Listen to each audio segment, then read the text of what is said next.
What's up, fellow collectors? Welcome back to the M.I.B. Master Toy Museum. I'll be your curator today. Guys, we've got a fun one for you. Very interesting topic of discussion. I was just talking to my wife earlier, and my son is doing pretty good in school, my oldest son in high school, and he just finished up his midterms. So it got me to thinking. Especially, I do my best thinking down here in the museum with a cup of coffee anyway. Let's give Mego, Mego, a letter grade. A, B, C, D, F.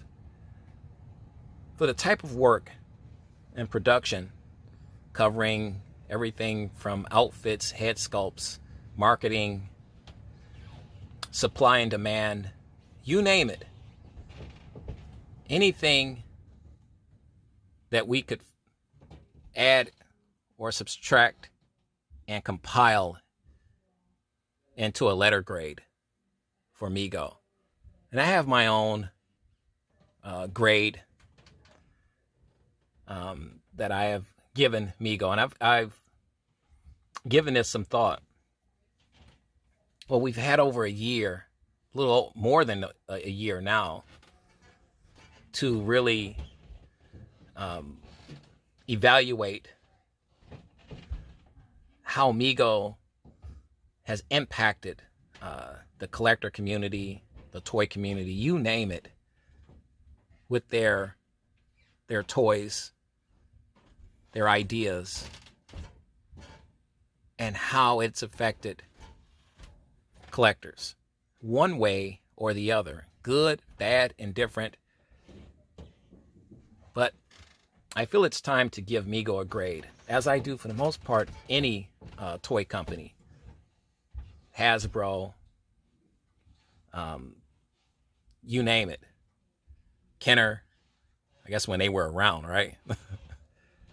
Mattel, FTC. So let's give Mego a grade. Mego has met a lot of our wants, our needs, our desires. But I want to know how you feel about Mego. What letter grade would you give them? And guys, listen, this is all about honesty. This is also in fairness. We're just having some fun here. So, I mean, we don't want to rip anybody apart. So I would definitely caution you guys on being too harsh with Mego, especially if you feel that type of way about them. Let's keep it clean. Let's keep it fair. But more importantly, let's keep it above the belt line, okay? So we don't want to start anything. But I feel that we can be honest. And I think Mego would want us to be honest with them in regards to this subject. They want to know how you're doing. And you know, a lot of toy companies that have websites and stuff, they want feedback. And they'll have that little section for feedback, you know, customer feedback. How do you know, did you enjoy the experience? Did you love the product? What's your thoughts on the product? So we're going to help Mego out with that.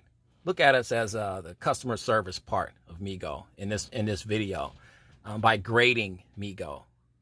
You had some action figures early on in Mego's return that was not very well received. It was I don't think a lot of people didn't even want them. The Facts of Life, Married with Children,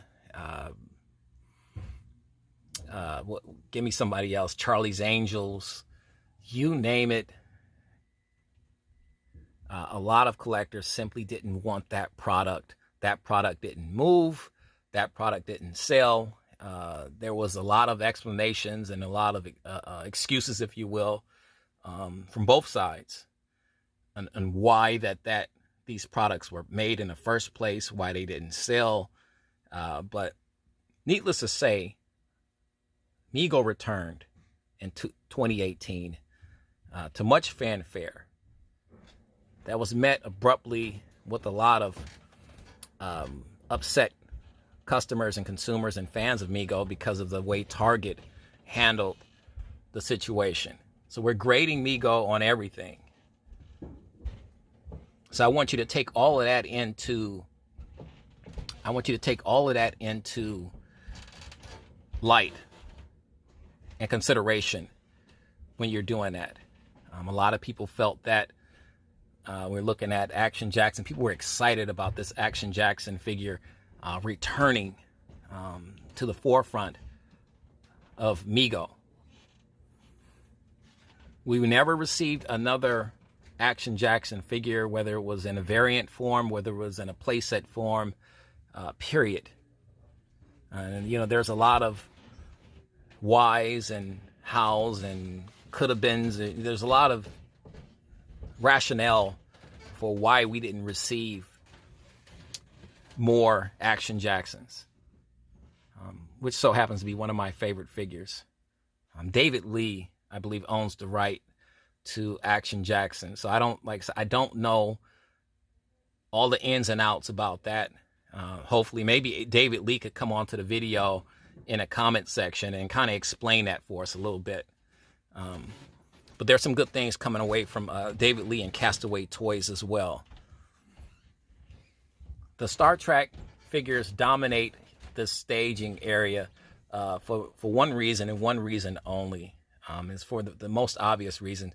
It's one of the most popular licensed properties that Mego has in their stable. My great friend Terry Jackson in the back gave this as a Christmas gift in the back, the Star Trek Mr. Spock gift set, which is one of my absolute favorites, and just a true gem from Mego. Great idea. I would like to see Mego do more of that for the year 2020 and beyond. Who knows what they're cooking up, though, guys? That's the fun part about Mego.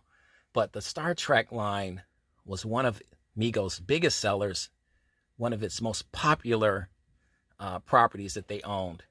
And I would like to see them do more. They are doing more. They're expanding that roster. Yes, Mego failed us in, and I'm going to use the word fail, but I'm going to use it kindly. They failed us in regards to not getting us Scotty and McCoy. Listen, I've heard Dr. Mego's explanation for that nobody wants Scotty and McCoy. Nobody wants to, they just can't move them. So financially, from a business standpoint, I understand the logic behind that. No pun intended, Mr. Spock. But I do understand the logic behind that. But that does not excuse the fact or help the fact that as Mego fans and collectors, you had a lot of people disappointed and not being able to get those two figures. Will we see those two figures, Scotty and Bones? Possibly. I would like to say yes. We saw a lot of things from the 14-inch figure line. Looking back here at the Blue Batman, which is one of the more popular ones, and our San Diego Comic-Con Black Batman, you can see him there in the back. The 14-inch line was met with a lot of mixed reviews.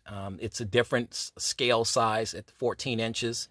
Weren't quite used to that scale. There was a lot of talk about that. Poor body construction on that. You name it. But for the most part, I think Mego did a great job on it. But like, so you can't please, and guys, listen, you're not going to be able to please, and the good people at Mego understand this, you're not going to be able to please everybody. Where somebody wants another Romulan, somebody wants a different variation of Spock. Mego has met both of those needs. Rachel Baker did a fantastic job on this new Romulan outfit. More screen accurate, more TV version, 1966 classic accurate version.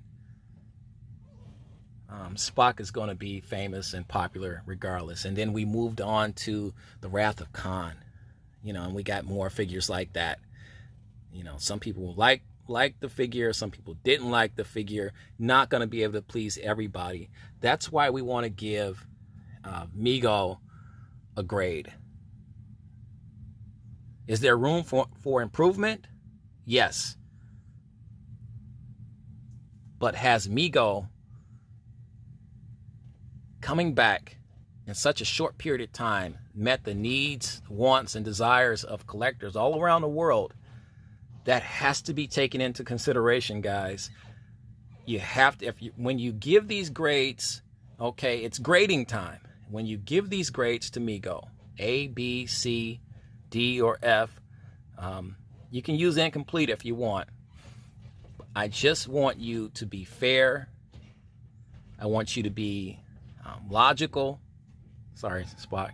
But I really want you to be passionate about your grade. Explain to me in the comment section why you gave the grade you gave, A, B, C, D, F, incomplete, whatever. But explain to me why.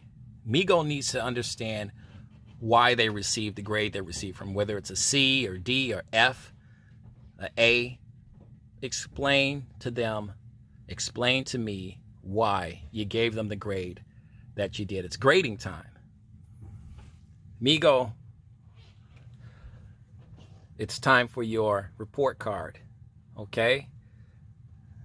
You knew at some point, Mego Corporation, that you would be graded, that you would be held accountable, whether, that's fair or not. You would be held accountable for the product that you put out. And we want you, and this is addressed directly to Mego, we want you to understand that having you back in our lives has been fantastic, without question. We absolutely love the fact, knowing that we have products, again, from you that we enjoyed from our childhoods. So with that being said, guys, I'm going to give Mego my grade, and I'm going to explain why I gave them the grade I gave them. And then you tell me in the comments if you agree or disagree with me. I'm going to give Mego a B+. I'm going to give him a high B, like a 89, almost an A. So a B+, about an 89%, because I see some things that Mego can improve upon in the future, that they are working towards improving upon in the future. It's too easy to run out and say, for me, in my mind, I could give them an A. But there were some things that could have been worked out a little bit better, as far as the target situation, as far as making these figures a little bit more accessible. They did that. That's why I gave them the high B, not a low B, not an 80, not an 81%. They got a high B from me, 89%, almost an A, because I know that they have been working their butts off, that they've really have kept the public's conscience right there at the forefront of their decision making. They listen to us. They've made themselves extremely accessible to their customer, to their fan base. They've reached out. So I appreciate all of that. I give Mego a B+. What's your grade for Mego? It's report card time for Mego. We want to hear your thoughts, your views, your opinions on this. Guys, I'd like to thank you for hanging out with us today. Thanks for really participating in this video. This is a special video for me because, like I said, this is another way that we can connect and reach out to Mego and let them know how we feel about them and what we would like to see them accomplish and achieve in the future moving forward. Hope you enjoyed it, guys. I'm off to the next one with another cup of coffee. You know the routine, guys. God bless.